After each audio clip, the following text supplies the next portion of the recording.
So the abstract nouns in English, they typically, we create them by adding suffixes to the end of the root of a word, okay, to create the abstract nouns. So for example, the ending age, you can AGE, you can get image, okay, postage, suffrage. We have al. So you get, if you have the verb to arrive and you wanted to use a noun in the sentence, you would have to say arrival. So we add al to the end of the root of the word, okay? Survival, okay? Deferral. We have dumb, so you can get kingdom. Freedom, exactly. Boredom. With double E, referring to a person. So you have interviewee, employee, trainee. Okay?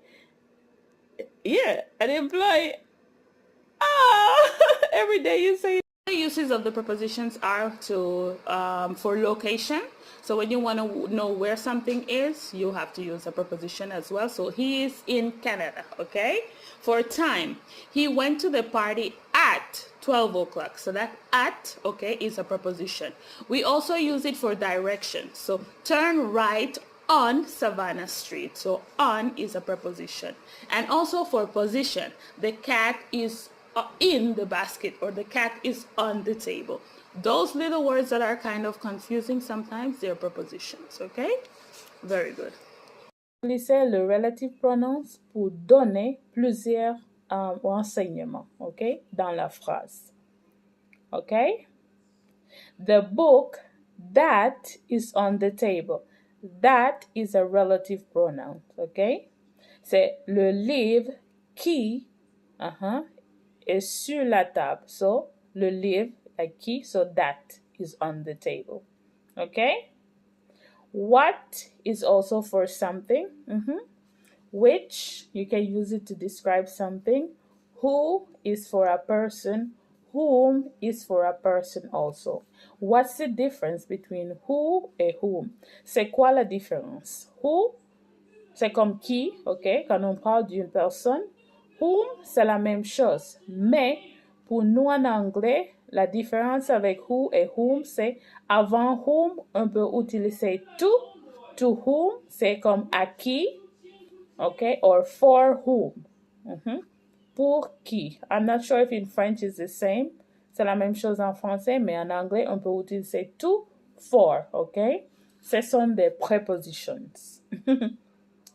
Ok, en anglais. Mais quand tu vois who, whom, c'est pour les personnes. Ok?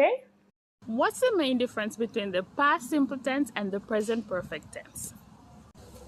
Well, the simple past tense is used to talk about a completed or finished action in the past. The present perfect, on the other hand, is used to talk about a completed action in the past without a specific time. So you might see cases where in a sentence we use yesterday, last night, thank you, last week, last year. Those are specific time frames in the past. Whenever we use the present perfect tense, we typically don't use specific time frame. So we might say, I visited Canada. I went to the museum, but you're not specifying when you did it. What's the structure for the simple past? Well, for the regular verbs, we normally put them with ed at the end. So we attach the ed to the end of the verb, okay? In some cases, if the verbs end with y, you can remove the y and add I and then ed. For the irregular verbs, well, we have to learn them, or we can check the list of irregular verbs. Now, for the present perfect tense. So for the present perfect tense, we need the verb to have, okay, which is normally have or has, plus the verb in the past participle.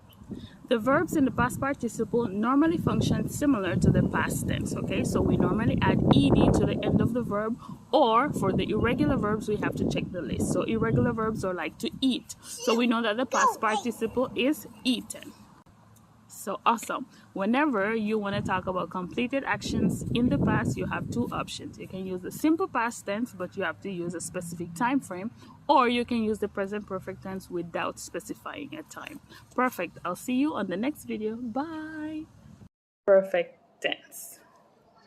When are we going to use the present perfect tense? Well, for me, I normally tell my students, okay, that we're going to use the present perfect tense when we're talking about a completed action in the past without specifying, okay, a time. So without a specific time. And I've found over the years that it's easier this way. And this is how I teach it. In the textbooks, in other English courses, or from other English teachers, they will tell you that the present perfect tense is something that started in the past, but could continue into the present or things like that. I don't want to go into all that confusion, okay? I want you to understand that the present perfect tense functions like the past tense. The only difference is that we don't have a specific time. If you learn it that way, it's easier to identify when to use it correctly. Okay? So since we have that clear, let's move on to the structure. What's the structure of the present perfect tense? First, we have to use the auxiliary verb have. In this case, have is not like the verb, okay? It's an auxiliary verb, okay? We use it with other verbs to create this perfect tense. So have, we have to conjugate the verb to have in the present tense. So I have, you have, we have, they have. For he, she, it, we have to use has. So since we have the first part, okay, now let's move on to the second part of this tense. We need the past participle of the main verb. What does this mean? For the regular verbs, they normally end in ed. They function similar to the past tense, okay? So let's say we're talking about the verb to cook. In the past participle, that would be cooked with ed at the end. If we were talking about the irregular verbs, then I normally tell my students to check the list, okay? The more we use the irregular verbs, the more we become accustomed, okay, to the conjugation in the past participle, okay? However, if at the beginning you don't know, just check the list that I always provide. So check the list of all the irregular verbs in English. But let's say we had the verb to see. To see is an irregular verb, okay? In the past participle, to see becomes seen. So I can say, I have, the auxiliary verb to have, I have seen, you have seen, we have seen, they have seen. Then we have has. So he, she, it has seen. And that's how we create the present perfect tense. Okay? Awesome. Now, let's check a few examples, because remember, in all the tenses, it's very important that you learn these three structures: the affirmative, the negative, and the interrogative form, okay? Because those are the three structures that you will use most of the time. So for the affirmative structure, she has visited the museum. And in this particular example, I'm going to take the opportunity to explain something to you. The verbs in English ending in T or D, whenever we put them in the past tense or in the past participle, which means that we add ed to the end of the verb, you hear the pronunciation ed at the end. So has visited. For all the other verbs, okay, that don't end in T or D, you only hear t, d at the end when we put them in the past tense or in the past participle. Listen to the other example. The man has watched a movie at home. Okay, if you notice, I'm not going to say watched. For my students who speak Spanish or French, they normally tend to say watched. Okay, no, it's watched. Okay, visited, because the verb visit ends with T. Okay, so in that case, you can pronounce the ed like ed. Okay, very good. So this is the structure for the affirmative. Number 3, the truck has carried the stones away. Someone has knocked on the door. The ship has sailed away. I have spoken to the teacher. They have written, an essay. They have written an essay, okay? So this is the affirmative structure. All you need is your subject. You need the verb to have with the correct conjugation according to the subjects, and then the past participle of the verbs. That be regular when we add ed, or irregular when we check the list of the irregular verbs. Awesome. I'm trying to use the same sentences so you get the idea of how to use them in the three formats. So affirmative, negative, and interrogative. So we're going to use the same sentences now in the negative form, okay? She has not visited the museum, okay? We can choose to write it completely, has not, or we can write the contraction, which is hasn't, okay? Recording stopped. That you can use the long form, which I recommend for my students when you're just starting out, okay, instead of the contraction. But you can choose to say she has not visited the museum, or you can say she hasn't visited the museum. The man has not watched a movie at home, okay, so has plus not plus the verb in the past participle. The truck has not carried the stones away. Someone has not knocked on the door. The ship has not sailed away. I have not spoken to the teacher, okay? If it's has plus not, you can use a contraction, which is hasn't. If it's have plus not, you can say haven't. So I have not spoken to the teacher, or I haven't spoken to the teacher. They have not written an essay, okay? They haven't written an essay. Very good. So that's the second structure. So far we've seen the affirmative and we've seen the negative. Now let's look at the interrogative structure. And this is like the question structure when I say interrogative, okay? Because normally I say that and my students like, what is interrogative, okay? Questions. So how do we create the interrogative structure in the present perfect tense? Well, we have to start off with the verb to have in the correct conjugation, the subject, and then the verb in the past participle. So we're using the same sentences, okay, for comprehension's sake. Number one, has, we start off with have, okay, has, because it's she. So has she visited the museum? Has the man watched a movie at home? Has the truck carried the stones away? Has someone knocked on the door? Has the ship sailed away? Have I spoken to the teacher? Have they written an essay?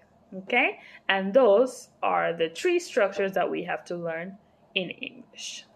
Very good.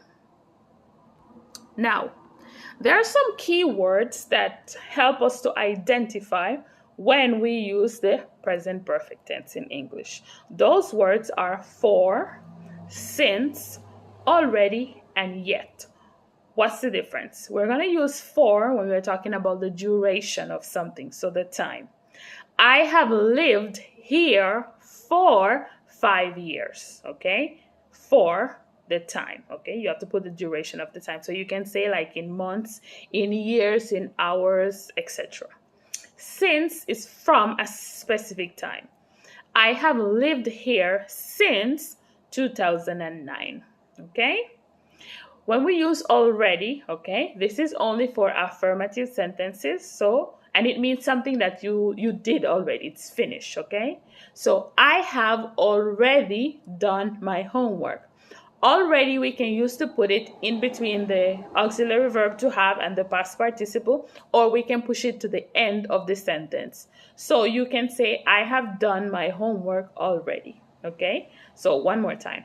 I have already done my homework. I have done my homework already. Yet.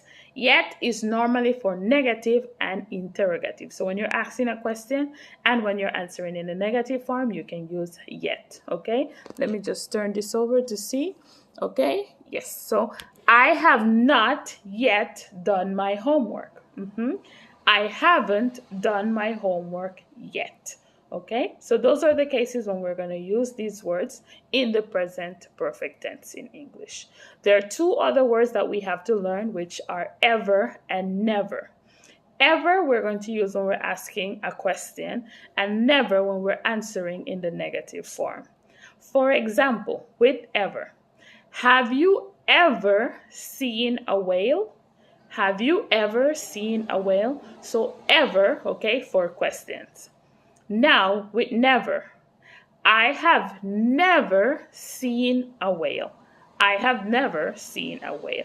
And if you notice in this case, since I'm using never and it's already indicating negative, I cannot say I have not never, okay? You don't need to use not here, okay? You just say I have never seen a whale.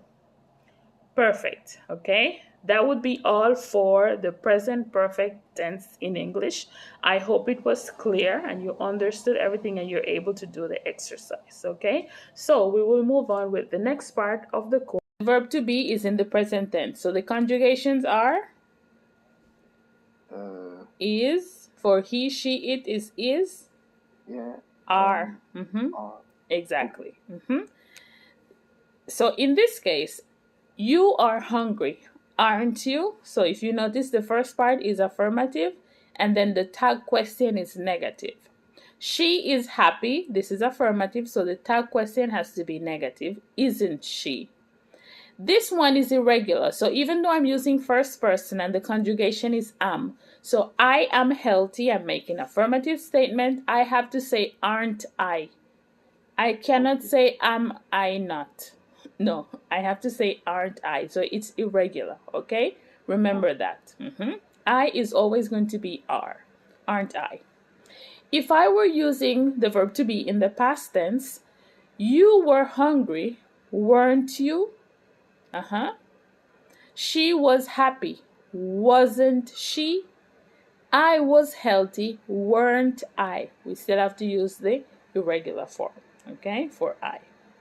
Okay. So, what do you have to keep in mind? If the first part of the sentence is positive, then the question has to be? If the first part of the sentence is positive, the question has to be? Negative. Negative. Okay? Yeah. So the first part of this sentence is divided into two parts. Can you see that? There's a comma in the middle. So the first part of the sentence, if it's in positive, so when I say affirmative, remember, Luca, we've done the structures of the statement. So this is positive. Affirmative. It's yes. The second part of the sentence, okay, where we're asking the tag question, has to be negative. Okay? If the statement is negative, the question has to be positive, and vice versa. Okay. Okay, you get it now? Yeah. Perfect. Awesome.